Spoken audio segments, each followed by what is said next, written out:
Yes, people, welcome. Good evening. I hope you are enjoying the sunshine and this weekend.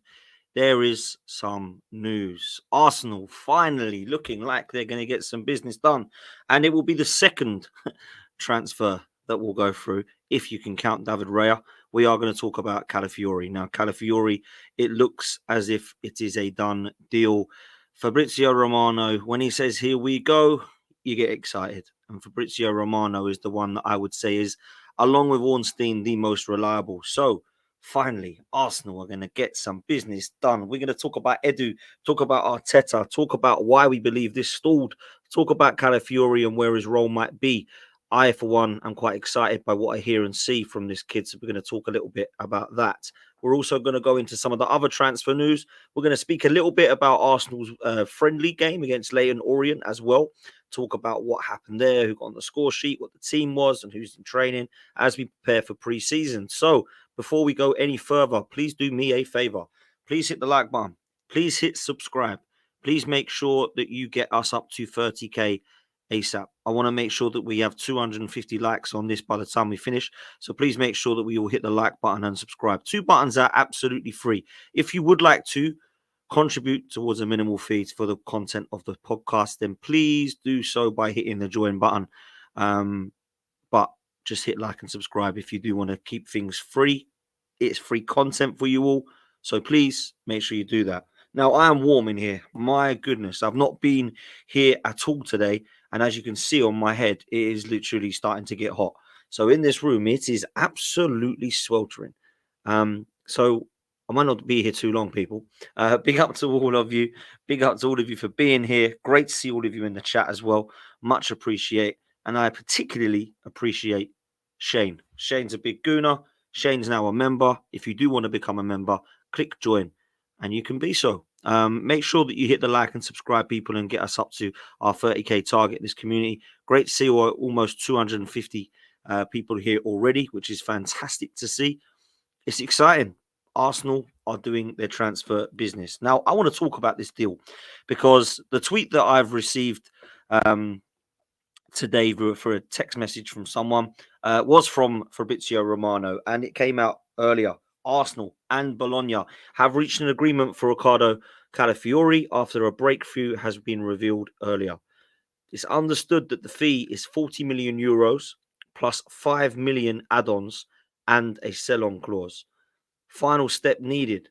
Basel and Bologna are to agree the 50% sell-on payment, and then it's here we go. Now, I think what we need to do as a fan base is actually allow ourselves to kind of not apologize to Edu and Arteta, but kind of hold fire on pointing the fingers towards them. Now, I've been guilty of this myself. I've been guilty of this when I hear things are stalling, negotiations. It does, however, sound like the negotiations were on Bologna's side. So what I mean by that is, of course, we were trying to haggle the deal down, and it was frustrating. And sometimes you just think, you know what, just go and pay the money. They want 50 million, go give them 50 million. But it sounds like it wasn't that. It sounds like it was the Basel 50%, which is still taking place. It's also, I believe, Jacob Kivior being potentially involved in the deal, which then stalled it because he wasn't interested in going to Bologna. Bologna wanted him. He didn't want to go there. I believe there's Serie A clubs that are interested in Kivior, which we'll come to, I'm sure, on another show or a bit later on. So those are the reasons I think this one stalled. A lot of people are believing that the Euros and Copa America and PSR are all involved in this, but let's be real. He wasn't part of the Copa America. He came back with Italy weeks ago because they got knocked out. And Bologna are the team that, let's be real, have said he can go. He wants Arsenal. So I thought this was going to be fairly quick. Turns out that it's not that quick. However, it looks to be done now. What does this mean?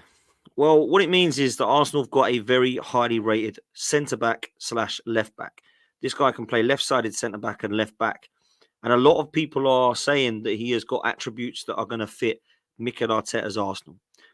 What people mean by that is he's very comfortable on the football. Can play in the inverted role, which, let's be real, Zinchenko has done. Kivior didn't do very well. Tierney, people didn't like him doing that either. Tomiyasu does it quite well. But if you're not going to use Ben White as the inverted right back, which I actually think works better, then you can get this guy in who can do it. And in terms of his ball carrying, I've been very impressed by what I've seen. I've been impressed by his long range of passing as well as his good passing ability on the ball, short range as well. He can certainly got an eye for a tackle, that's for sure. From what the tackles and interceptions I've seen, the kid's young, like really young. We're talking about someone here who definitely has got a long-term future in the game. And a lot of people are seeing that this could be, personally, a long-term replacement for Gabriel. Now, when people say that, people go, no way, can't replace Gabriel. I agree. Absolutely not. No way do I want to replace Gabriel. But with Gabriel approaching the age of what, 27 now? 26, 27? Saliba being 22, I can see why people believe that Calafiori and Saliba might be the future Arsenal centre halves. That could happen. Absolutely. When Gabriel touches 30 and these guys are still at Arsenal, touchwood, and they're in their early 20s or coming towards their late 20s, maybe they will be the partnership. It's really not a bad thing, guys. We need competition. I think he's going to play left back. I think he's going to start at left back. And I actually believe that him and Timber will fight out for that place. Now, we've still got Zinchenko. What's happening with him? Jacob Kivior, they're rumoured to be trying to sell to Serie A club. So for me, I think Calafiori will start the season at left back with Arsenal. I really do. I really do feel that he'll be a starter. So I look at the signing. It's good. It's not a lot of money. I think for a player who is clearly wanted and clearly looked at by quite a few clubs, Chelsea were interested, some other English clubs, Italian clubs are interested. When we first got linked to him, everyone went, well, he's going to go to Juventus or he's going to go to AC Milan. He'll stay in Italy. He's an Italian defender. How many Italian defenders actually come to the Premier League? There's not many Italian players that do. People forget some of them. Like Paolo Di Canio was immense. Gianfranco Zola was immense. Even Graziano Pella was fantastic for Southampton, if you remember, before he went to China. But other than that, how many Italian players have come and lit the place up? I mean, Balotelli lit the place up for different reasons. But for me, I personally feel like it's a good signing. And it's one that makes sense. The left-hand side, for me, has to be sorted this summer. This summer window, Arsenal's left-hand side needs to be as solid as the right. And what I mean by solid is not in terms of defensively solid. I mean the sustainability. We know what the left-hand side looks like. Yeah, that's what needs to happen. That window shuts and we go, wow, I now know who my left back is next to Gabriel. I now know who my left centre midfielder is alongside Rice or with Rice, or it is Rice. I now know who my left winger is and I know who my striker is. That's what I want to be saying when the window shuts, because then we can go along, right, and say, we know it's Raya, we know it's Ben White, Saliba, Gabriel, and now Calafiori. We know it is a number 6, Declan Rice and Ødegaard. We know it's Saka, Martinelli, and the striker that we get, right? And that's if we do get a striker, because a lot of people are debating that, whether we're going to. That's what I want to be seeing. I have to be seeing that, because for me, when I look at the right-hand side of Arsenal, everybody knows what it's going to be. Everybody can predict it. It doesn't have to be an Arsenal fan to predict what our right-hand side is going to be. We all know that Saliba and White are going to be there. We all know Saka and Ødegaard are going to be there. On the left, you can't tell me that, apart from Gabriel. Left back, we still don't know if it's going to be Zinchenko, Timber, or now Calafiori. Left centre midfield, well, is it going to be Rice, or is it going to be somebody that we buy and Rice is the 6? We don't know that yet. Who's our left winger going to be? Is it going to be Martinelli, or is it going to be Trossard still? We still don't know that. And we have no idea who's going to start as number 9. Jesus, at the moment, is being highly rated as being staying at Arsenal, scored today, which we'll talk about soon. And Havertz, back in the last season, was on number 9 and did very well there. We don't know if we're going to get another striker that replaces both of them. So for me, the left-hand side has got to be sorted. And I think Calafiori is just the start of that. I think Calafiori will be a player that will look back and go, yeah, this one totally makes sense. And it's our Arteta styles of football that we like, a left-handed fullback that inverts. He can definitely do that. From what I've seen, I've been very, very impressed. And it's more about how comfortable he is on the ball. If you've got 2 fullbacks in Ben White and Calafiori that are incredibly comfortable on the ball, that allows you to have a very strong partnership in Saliba and Gabriel that you can 100% get behind and actually have some faith in. Now, I think they complement each other, and I think Calafiori will also complement Gabriel. Because people have spoken about Gabriel Martinelli, saying that, and I've been one of these, we can't quite get comfortable because he's on that left-hand side. But Gabriel's on that left-hand side, and he's been phenomenal. And I think that's why people probably have respected him a hell of a lot more because he's been really good and he's had nobody every single game to play with sustainability-wise. He's had a different left back. He's had a different left midfielder, a different left winger. And people might think, well, that doesn't matter to your left-sided centre-back, but it really does. Like, you need to be able to gel and form a partnership. Saliba and Ben White have done that. Saka and Ben White have done that. Odegaard and Saka have done that. But Gabriel, 1 minute he's playing next to Timber, then he gets injured and it's Zinchenko, then he gets dropped and it's Kivior. Next week it's Tomiyasu. Then in front of him, Declan Rice is a 6. Then he's moved to the left. Then we get on the left-hand side and he's spreading the ball to Trossard. Next game it's Martinelli. Then Jesus goes wide. Then Havertz is out on the left. It's a madness. So I think there needs to be a little bit of sustainability. Now, I understand they all play with each other and there's rotation needed. I'm not saying you stick with the same 11 players all the time, right? We can't do that. But there needs to be a little bit of sustainability and an understanding of, do you know what? This is my best 11 and this is what happens when everyone plays.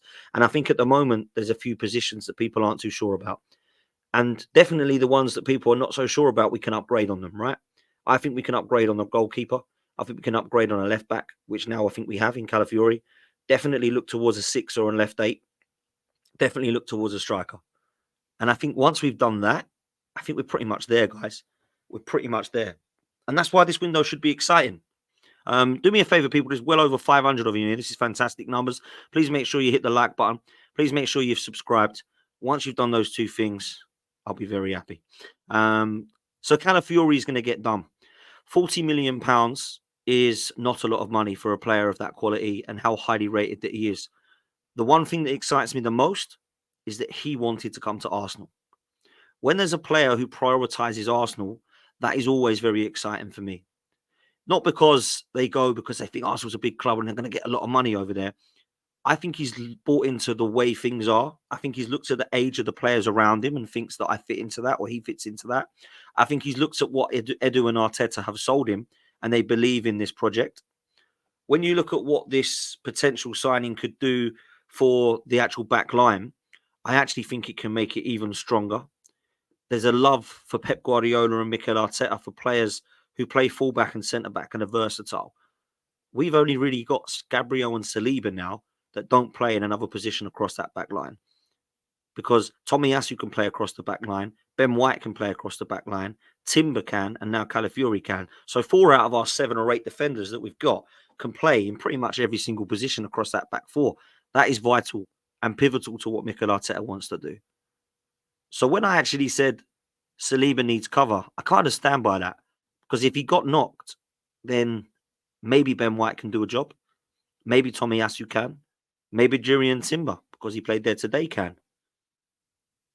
But if we got a long-term ACL injury, would you be happy for any of those to play long-term for the whole of the season in Saliba's position?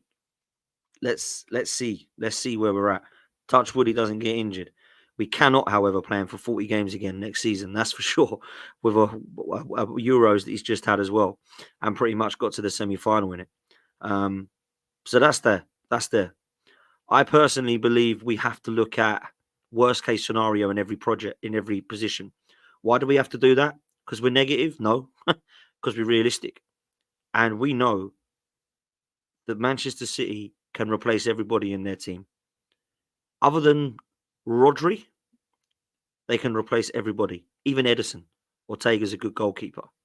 At the back, if Kyle Walker gets a knock, they bring in a Kanji. Nathan Ake's at the left. Gvardiol's there.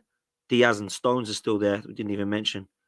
In midfield, other than Rodri, take your pick. In the whole of their front 6, they can pick 8, 9 players. That's what we've got to do, man. That's what we've got to be like. That if Rice gets a knock, we're cool. If Saliba gets a knock, we're cool. And you're not going to go and get a Declan Rice and a Saliba that just slot in. But the drop-off is not huge. Same with Saka. It's not Reece Nelson coming on. It needs to be a Pedro Neto or an Eze. So that's what Arsenal have got to try and do. And for me, there's 2 ways you go about it. You listen to the James Benge and Charles Watts tweets and go, maybe we need a few more Jorginhos and Trossards. Or you do what I would rather do and go and get 3 or 4 first-team players that then allow your current first-team players now to be your squad players. So when you look at the bench this coming season, the bench is Havertz, the bench is Jesus, the bench is Zinchenko, the bench is Partey, the The bench is Trossard or Martinelli. The bench is Tomiyasu. The bench is Zinchenko. These guys are all on the bench, and you're like, rah, that's a good bench. That's a good bench now. And you add to that Timber. You add to that potentially someone that you bring in, Pedro Neto, Eze, those kind of a winger that we're going to bring in. All of a sudden, Arsenal's bench, they ain't flinging on Eddie and Nelson anymore. There's no Fabio Vieira's waiting to come on. All of a sudden, it's looking very, very good. And we start to see what this Arsenal squad is all about, not just this Arsenal 11. That's what Arsenal need to do. That's how Arsenal need to move forward. We need to get ourselves into a position where it doesn't matter who gets injured. It doesn't matter who's not playing or who's suspended, because we've got someone to cover that we think, yeah, do you know what? He's good. He's not quite going to be first team every week, but he's knocking on the door, and there's adequate cover. There's no huge drop off. So that's where I'm at. I want to be talking about that. I don't want to be talking about, yeah, we might have to keep Eddie because we're not going to get a striker, so we need a third choice one now. That's where I'm at. Let's talk a little bit about the other transfer rumours quickly. Reiss Nelson, West Ham favourites to sign him. It's been rumoured that Arsenal would like 25 million. I don't think we're going to get 25 million, but I think they will probably do that so they can accept anything between 15 and 20. And I think that will probably happen. He'll probably end up going potentially for like between 15 to 18 million with add-ons that rise to over 20, something like that. If West Ham want him, I think they can get him. Crystal Palace and Nottingham Forest not long ago were linked with him.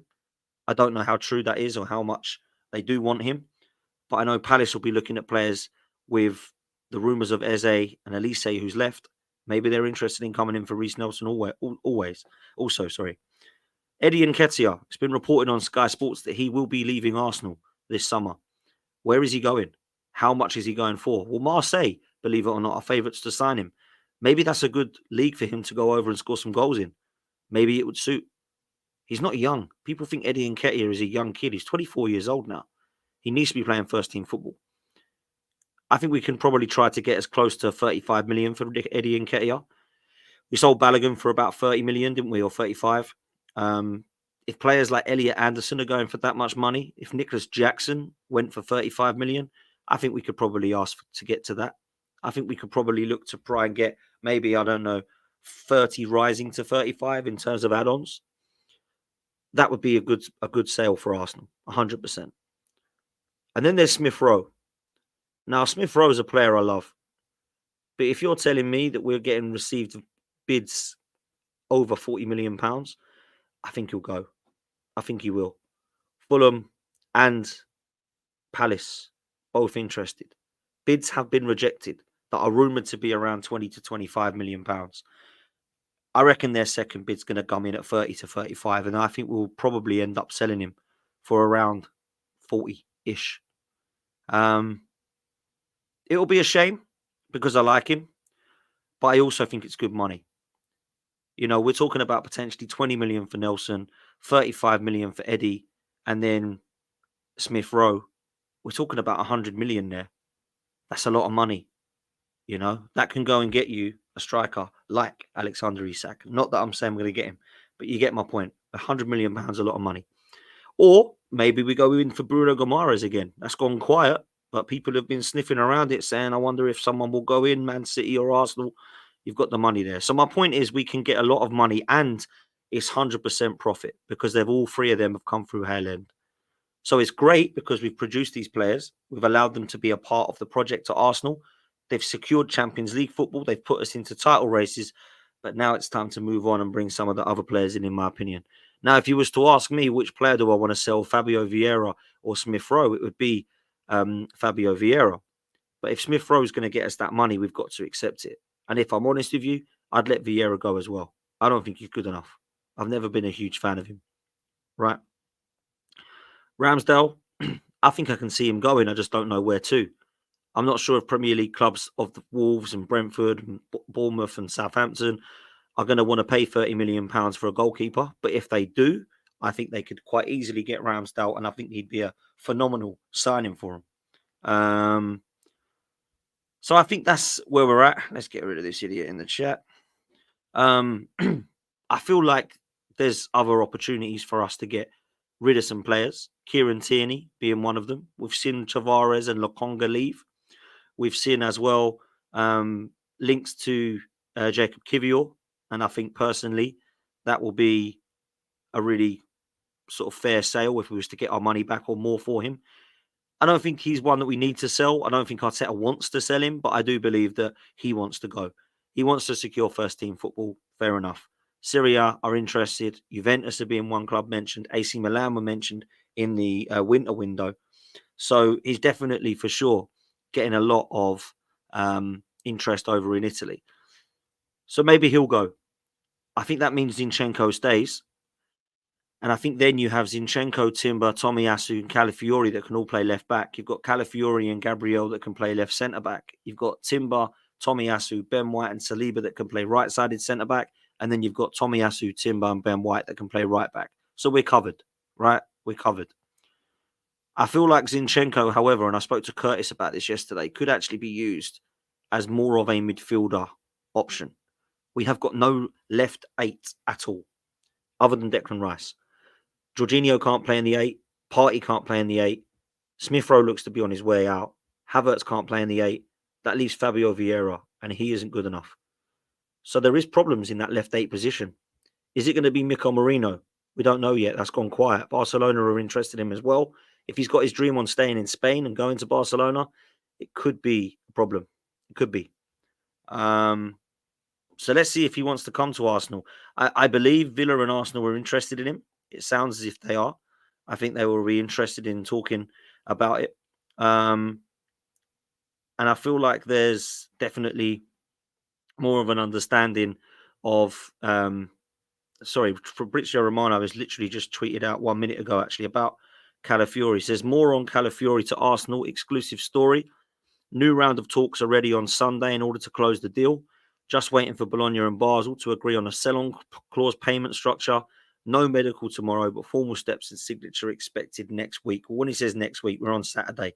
So I expect that to be happening on Monday. I expect to wake up on Monday morning and have the announcement that Arsenal have signed Calafiori. This is good news, people. This is good news. Really good news. Let's take a look at this, shall we? Because we have got a couple of new members. Shane, big up to yourself, bro. And Baron, big up to yourself, bro. Thank you so much. If you do want to be a member, click that join button and you'll pay a very minimal fee to support the content. So thank you so much for your support to the channel. Make sure you've liked and subscribed, people. How many likes have we got, by the way? We're on 700 people watching. What we got? 250. Let's get that up to 300, please, people. All you've got to do is click the like button and we are there. Let's bring this super chat up from TKA. This one says, great signing, but we desperately need a striker. Going to touch on that now because midfield areas, wingers and strikers is definitely something that we need to talk about. And I'll tell you why we need to talk about it, guys. The midfield is not future-proofed. What do I mean by that? Well, it means that Rice is the only guy that's going to be there after this season. Jorginho's contract's up. Partey's contract's up. We need midfielders. And we need a 6 and an 8. The reason we need a 6 and an 8 is because, personally, if you've got that 6 and Rice can play in the 8, brilliant. But if Rice is in the 6 and you've got him no longer to play in the 8, who do you play there? And I will say this now. If we do not buy a 6 and an 8, we need a player like Bruno that can play in the 6 and the 8. So we have Bruno and Rice that can play in either. And then we have Jorginho and Partey. So for me, that is the bare minimum of what I expect. I don't know who our midfielder is going to be. I don't know if it's going to be a Bruno or a De Jong, someone that exciting. Is it going to be a Joshua Kimmich? Or is it going to be somebody that we haven't even looked at or mentioned yet? Are we going to get both the Real Sociedad midfielders in Zubamendi and Mikel Merino? I don't know. I wanted Yusuf Fofana and Joshua Kimmich. They were the two that I could have seen realistically happening. If I wanted someone a bit more expensive, then of course Frankie de Jong and Bruno G would be unbelievable, right? But I think we have to be really realistic about it. I'm not interested in Ben White or Timber developing into a 6. I don't want that. It's fine having them be able to play there, but I don't want them to be our first team defensive midfielder. That's not what I want to be seeing. People are mentioning Ederson in from Atalanta. Nifan is speaking about that. Don't know enough about him. I don't know if he's a CDM or a left 8. Can he play both roles? I don't know. I don't know him well enough. I do feel, however, that we have to get this one absolutely bang on. And I'm cool with Mikel Merino coming in, but we need six to come in with him. So it might be that we get both Zubimendi and Mikel Merino, but I'm not so sure that Zubimendi wants to leave. So we have to be realistic about it.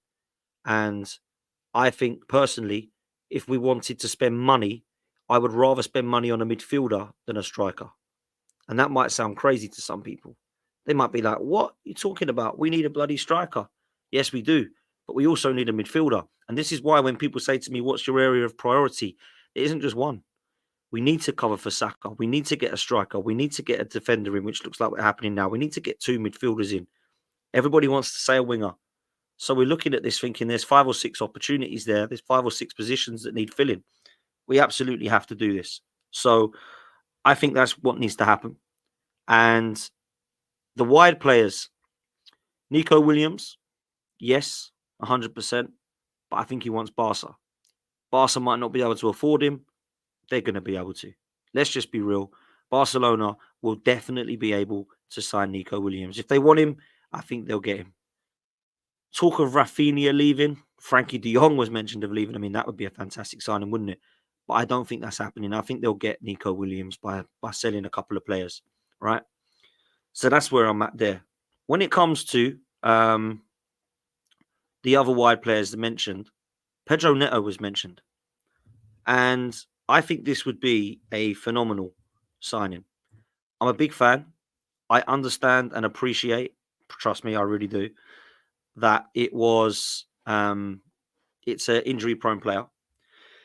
But I don't think we need to be playing Pedro Neto for 40 games a season, which is why I believe Pedro Neto's got a great chance of coming to Arsenal and delivering and playing 15, 20 games this season coming. If we can allow him to be on the bench and cover for Saka, or if Saka needs a rest, we start Pedro Neto. That's a hell of a signing, people. Hell of a signing. The guy's a baller, can play left, can play right, can probably play middle, if I'm honest with you. I think he would be a phenomenal signing. £50 million, they're saying. Let's go and get him. The report I saw is that he would prioritise move to Arsenal. That's got to be good news, man. We've got to go and get this guy if he wants us. Eze, yes, I like him a lot.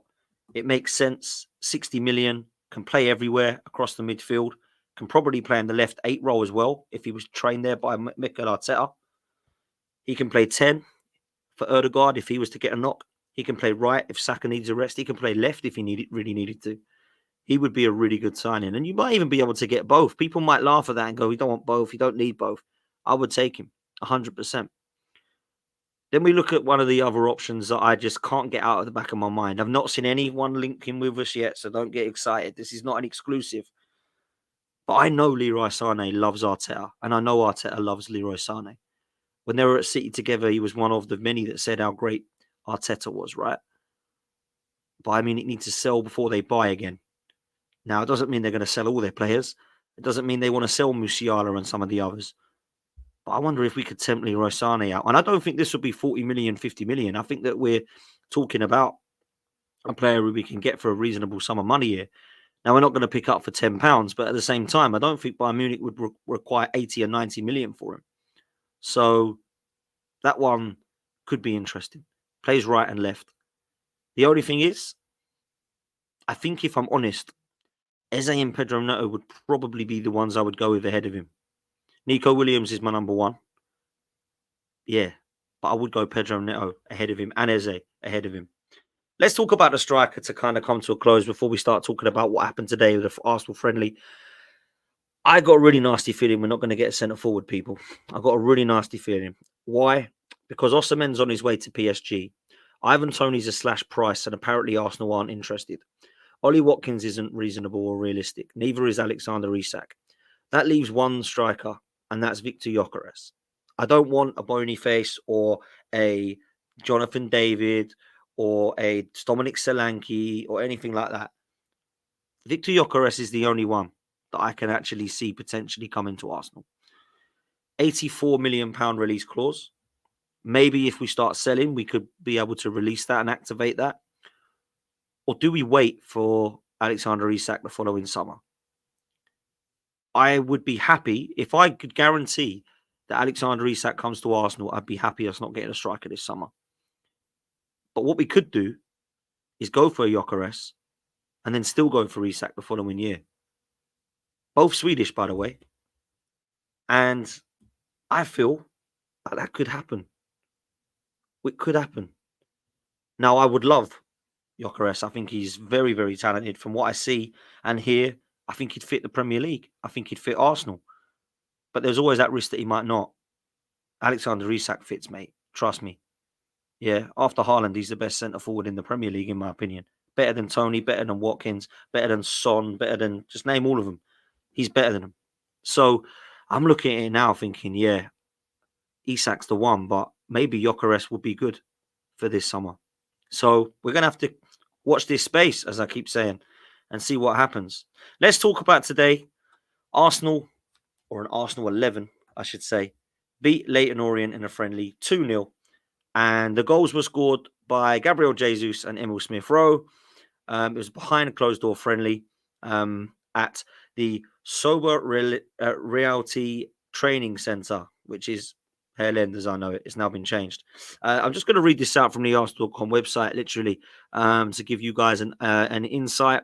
A team which featured the likes of Ødegaard, Ben White, Jurrien Timber, who played at centre-back, by the way, alongside Ben White, and Fabio Vieira, ended up too strong for our League One opponents, Leyton Orient, and we controlled proceedings for most of the afternoon. The lineup consisted mainly of players who weren't involved at the Euros or the Copa America. Youth players Aidan Heaven, Miles Lewis-Skelly, also both were involved from the start. The former in the centre of defence alongside Jurrien Timber, and Lewis-Skelly starting at left back. There was a goalmouth action in the opening 20 minutes, and indeed our first shot on target resulted in the first goal. Good work on the left wing between Lewis-Skelly and Reece Nelson. That resulted in Eddie squaring for Jesus to tuck it home. Then we had Smith-Rowe, who came on at half-time. Within 3 minutes, doubled the lead. Jesus involved again, bringing a high ball under his spell before laying it off for Smith-Rowe to rifle it past the goalkeeper. Team news, we had Hein in goal. Nygaard come on the 70th minute, the new guy that we've signed. Ben White was subbed at 60 minutes for Rosiak. Timber was subbed at 46 minutes for Rekic. Heaven was subbed for Monlu at 60 minutes. Lewis-Skelly started. Nichols come on for him at 60 minutes. Thomas Partey played. And then at 46 minutes, Patino come on for him. Ødegaard played. And Max Gower come on, who's only 14 years old, I believe. Wow, that's incredible. In the 60th minute, Nelson was subbed at 60 minutes for Ethan Nwaneri. Fabio Vieira started. Smith-Rowe was subbed on at 46 minutes to get his goal. Jesus started on 60 minutes, was subbed for Salah Oulad Mahand. And Eddie Nketiah came off on the 60th minute for Sego Jr. Subs that were not used, let's not even go into them because I don't think many people will know who they are. Listen, it's good to win. It's always good to win. I'm happy that we got off to winning ways. We obviously played Boreham Wood as well in a behind closed doors friendly a couple of weeks ago. Now won that game as well. And now we start pre-season. We get ready for it. We're over in LA. We know who we're playing. We've got players that we're going to be known who we're up against. We've got a game against Bournemouth as well, which is now snuck in. So I'm interested and I'm looking forward to it. We've got Bayern Leverkusen in the Emirates Cup as well, which I'll be going to. So let's get excited for that. And let's really get into this pre-season. Let's look forward to it. Let's enjoy it. But also, what would help us enjoy it more? Yeah, signings. That would. And it looks like we've got our first one, or it's our second one, but our first one, really. David Raya, we all knew was going to stay at Arsenal. We're going to sign for Arsenal, right? So this one comes in, Calafiori, 40 million euros for those that are just joining, 5 million add-on. Romano has basically said it's going to be done within Sunday, Monday. It's a done deal now. We can all relax. It's going to happen. So, yeah, be excited. As Josh Kroenke once said, let's watch what happens now. Let's take a look at where we go next. Do we get these goalkeepers in? Like the Setfords and the Dan Bentleys, do we get them officially over the line? So they're the third choice goalkeepers, second choice goalkeepers. Do we go for a Juan Garcia type goalkeeper at number 2? What happens in midfield? What happens wide? Is Pedro Neto a serious one for us? And do we get a striker? They're all going to be the questions every Arsenal fan wants to know. But one thing we do know is that they will not be involved in the pre-season. Right now, there's a lot of players that we are looking to get out. It would not surprise me, people, if in the next few days, Arsenal are losing players. And for good reasons, by the way. Selling Reece Nelson, selling Eddie Nketiah, selling Emil Smith-Rowe. Those sort of players I expect to leave. So let's see where we're at. Big up to all of you for being here, man. I really appreciate it. I really mean that. It's been fantastic to see so many of you tonight. I know we were all excited. We've finally got our signing. We've got somebody now that we can all get excited and get behind. I don't normally say this. I don't normally want people to look on YouTube. I don't. I don't normally want that to be the case. But look at his clips on YouTube because he looks very, very comfortable on the ball. Now, be careful when you do that because it makes Mustafi look like Cannavaro. I always use that term. And it's so true. You look at a player, it's their best bits. I saw someone had sent me something yesterday of Lenny Yoro being awful. And he looked worse than Mustafi. YouTube can do that, right? It can play tricks on you. But I would advise you all to go and take a look at Calafiori. Just his best bits, his skills, his passing abilities, his defense, his defending, his interceptions, winning in the air, comfortable on the ball carrier. Like he is a good ball carrier. I'd be really, really interested to hear what your thoughts are on that. So trust me, it's a good bit. It's good news, and I think this will be a really good signing. I honestly, I really do. I think it will be a really good signing. So yeah, let's see what happens. I'm actually really, really interested to see where Arsenal go here. Just some breaking news as well from Fabrizio Romano. Dani Olmo's release clause is set to expire tonight. There is no club at the moment triggering it. He can still leave Leipzig for 60 million euros. There are no talks with Manchester City so far. Would you want Dani Olmo? I think he's a very good player, but listen, I'm not too sure if that one has got legs. Certainly for Arsenal anyway. We're going to leave it there, people. Take it easy. Back tomorrow, absolutely. And then back Monday morning for transfer news as well, where hopefully Calafiori is officially announced by Arsenal wearing a shirt. That would be good. Until then, take it easy. We'll see you next time. And as always, up the Arsenal. Laters, people.